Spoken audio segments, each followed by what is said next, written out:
Impossible. Humans can endure endless winters? Show me, then.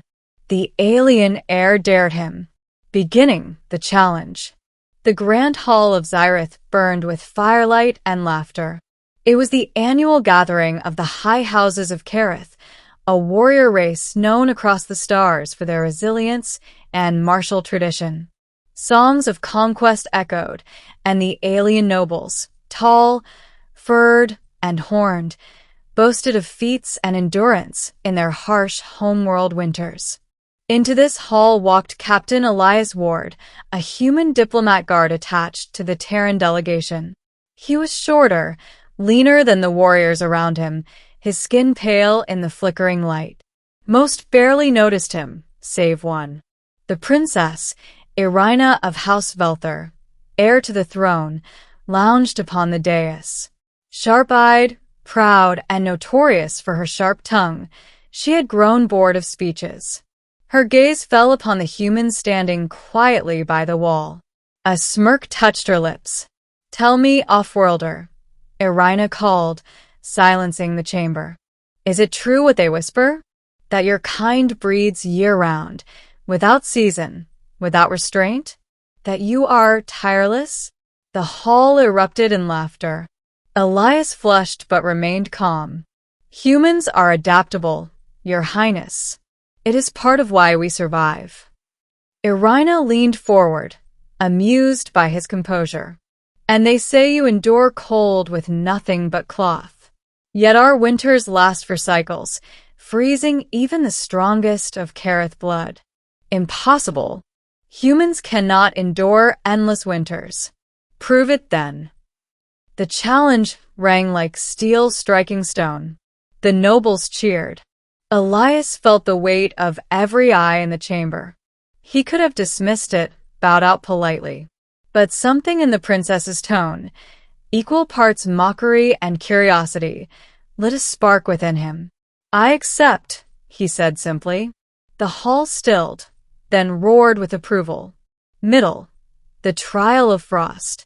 The next day, Elias found himself standing at the edge of the glacial expanse, the most inhospitable region of Kerith. Temperatures plummeted well below freezing, winds scoured flesh like blades, and storms could last weeks. It was where young nobles proved their worth in the Trial of Frost. None expected a human to last a single night. Irina herself led the expedition. Clad in layered furs and ceremonial armor, she rode her horned beast, while Elias trudged on foot with nothing but insulated human gear and a determined jaw. "You may yield at any time," Irina told him, her tone mocking yet tinged with something else, curiosity. "I'll remember that," Elias replied. The days turned into nights, and the storm began. The Kerithi nobles huddled in heated shelters, their fires blazing.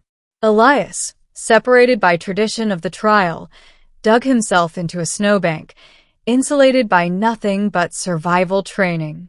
He melted ice for water, rationed his food, and relied on every skill hammered into humanity by millennia of survival on hostile worlds. On the third night, Irina crept from her shelter, unable to resist curiosity. She expected to find him near death.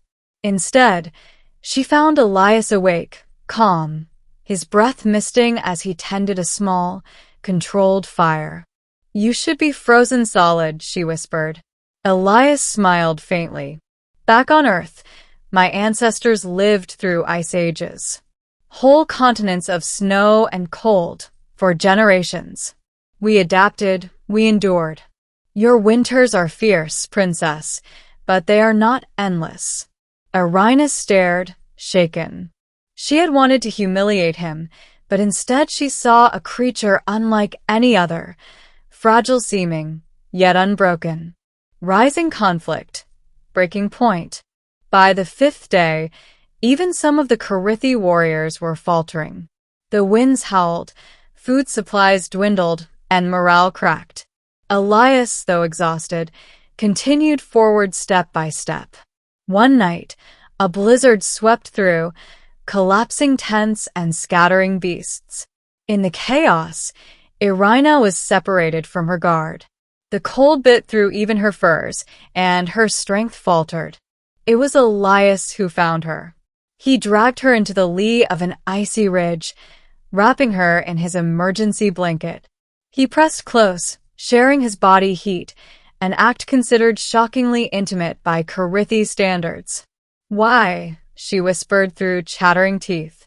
"Because survival isn't about pride," Elias answered. "It's about endurance and protecting those beside you." Irina stared at him, wide-eyed. No warrior of her people had ever spoken so. To endure was expected. To endure for another, this was something else. When the storm passed, she emerged alive only because of him. Climax, the final stand. On the 10th day, the trial concluded. The nobles gathered at the edge of the expanse, ready to mock the human's frozen corpse. Instead, Elias staggered into view, carrying Irina upon his back, both of them frostbitten but alive. Gasps echoed through the assembly.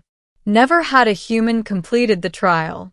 Never had a human saved the life of a Karithi heir.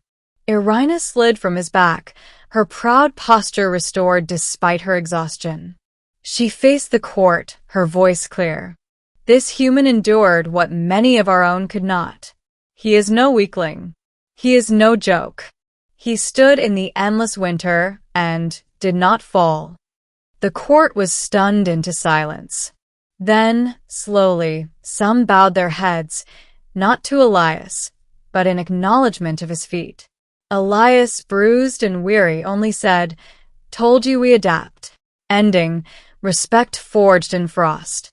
In the days that followed, whispers of the human's trial spread across Kareth and beyond.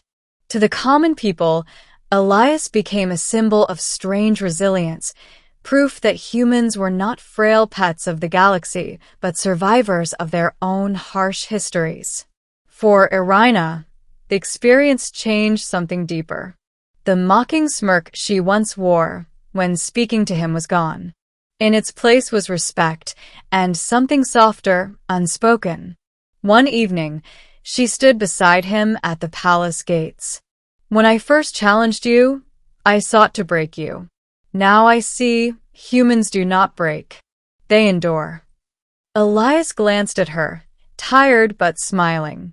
Enduring is what we do best. And somewhere deep within the great halls of Kareth, the alien heir's heart whispered a truth she dared not speak aloud, that a single human had proven himself not only before her people, but before her own spirit. For in the endless winter, he had carried her through the storm and changed the course of two worlds forever.